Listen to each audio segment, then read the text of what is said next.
The Lord be with you. A reading from the Holy Gospel according to Matthew. Glory to you, Lord.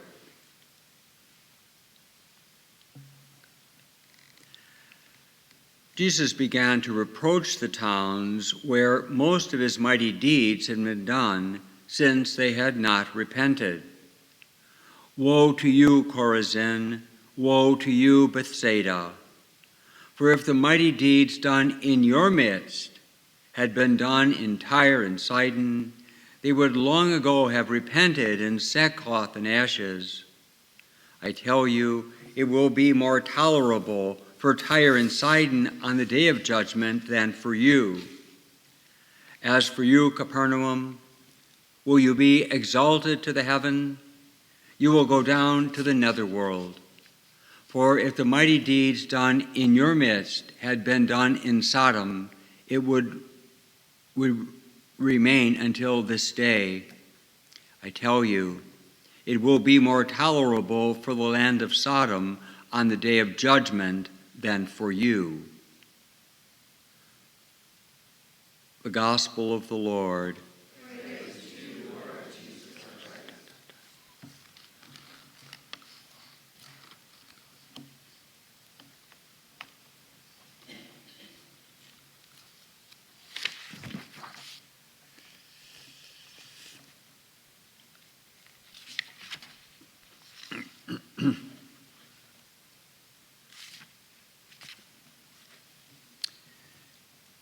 It's a curious combination of the first reading today, but it is sequential. It's Exodus chapter 2, verse 1 to 15. Now, if you notice the verses from time to time, it'll say, like for instance, it'll say Exodus chapter 2, verses 1 and 4, skip, verses 18 and 30. But there's no skip here. It flows.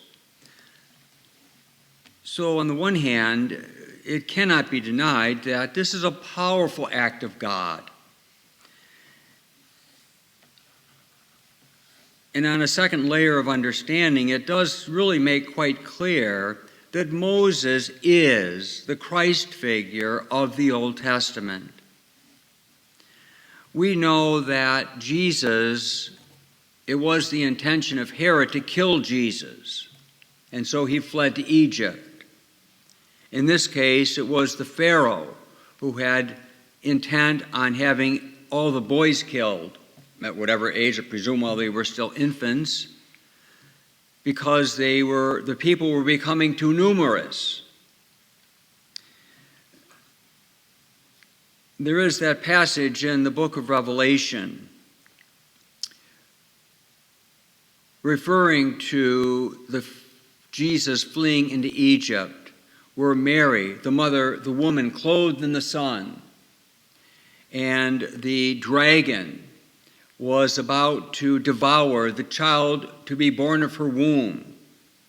And God protected that child and took both the mother and the child to a place of safety. It'd be a bit of a reach to say, but you can see tones of that in the mother of Moses. This is a wise person. Now, on the other hand, you could certainly understand throughout history and time, how many times has this kind of thing happened that never hit the news, you know? How many times did a mother in these kinds of oppressive circumstances have to think creatively to save their children? But this is the story we have. And isn't it clear that this is an act and an action of God? First of all, to incite and inspire the courage of the woman to say, well, I'm going to do all I can to save this kid. And so I'm going to put this basket, I'm going to daub it with bitumen and pitch. Whew, that was scary. Trying to say those two words in the right way. But not as scary as the mother that they had to put her baby in the basket. Now again, look at the compassion of God. So you have the daughter of the Pharaoh. How old is this daughter? Is this a young teenager maybe, or is she a little older? But she has empathy. And so she takes the child And again, by the design and wisdom of the mother, Moses' sister is standing there to see what happens and then takes the kid back to the mother. Pretty smart, right? And then the Pharaoh's daughter, takes the child and raises him.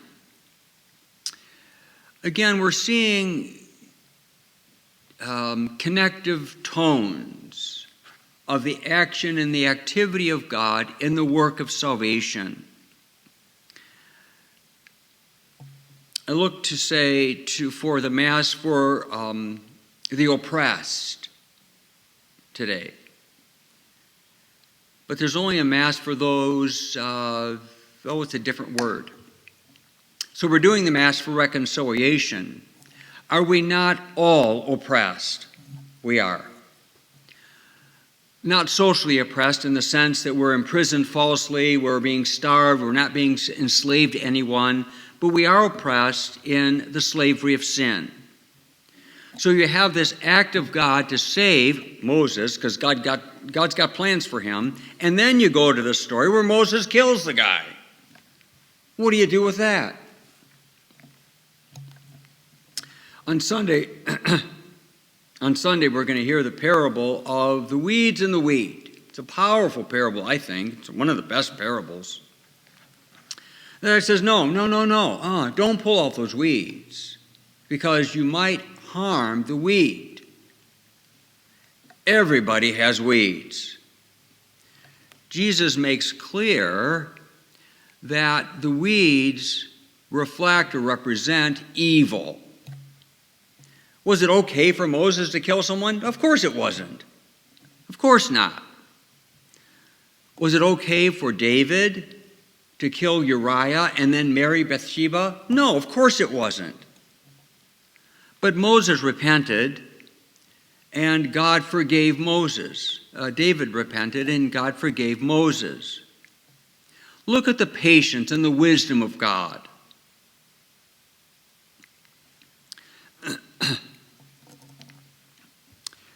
I just raised these points so that you and I can ponder them.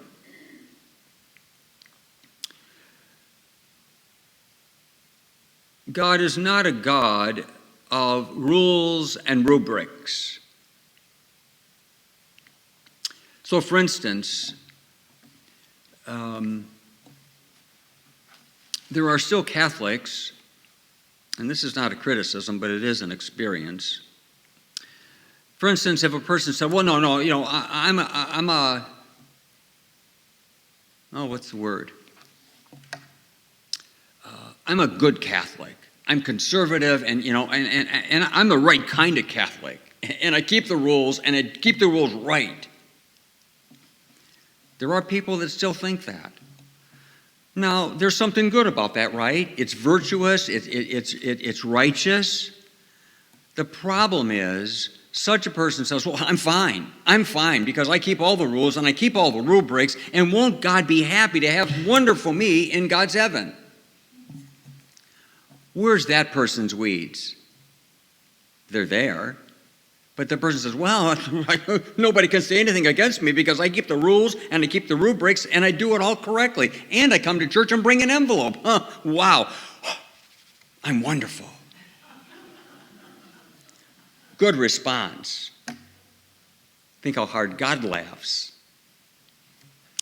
If God can use a murderer and an adulterer, David, and if God can use his chosen one, even after he chose him from birth, who kills a guy and still uses him as a Christ figure in the Old Testament, can we let God forgive us?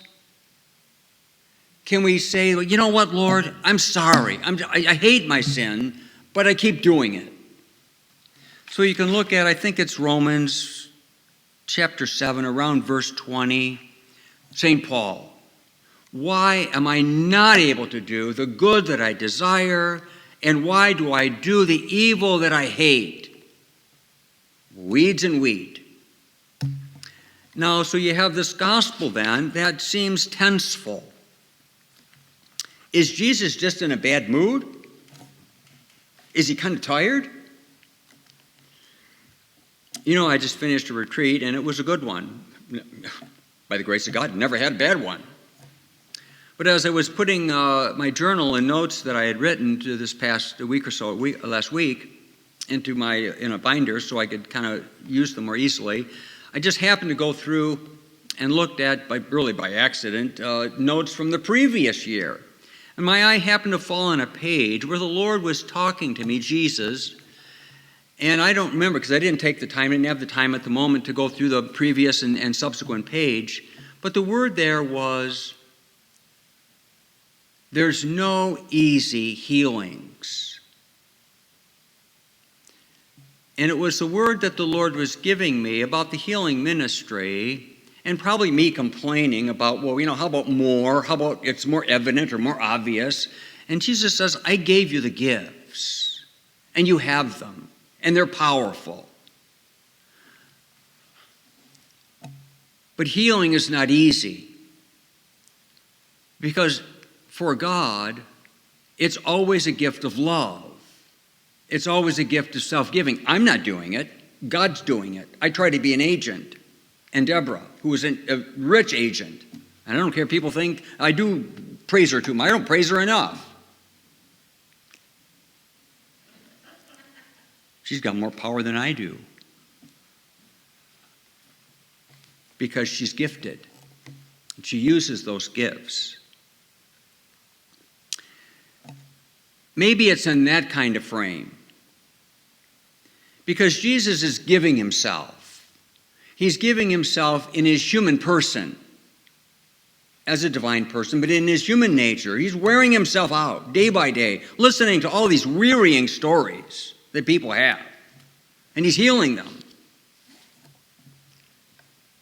So we're having the same contradiction. Oh boy, do we know hedonism and all that ugly living of Tyre and Sidon. Yeah, get those people, get rid of them, they're terrible. And then God says, woe to you, Chorazin, and woe to you, Bethsaida. If the wonders and the works and the word that were preached and done in the time of Tyre and Sidon, those people would have repented. And it goes back to last Sunday. Why Jesus uses parables. Because they have ears, but they refuse to hear, and they have eyes, but they refuse to see. Gross is the heart of this people. He's not just in a bad mood. Now, again, in a certain frame, you could say, God is like really scary, and I really better behave because God's going to be mad. That's not the point, because God isn't mad and God's not scary. But it's like the first reading on Sunday.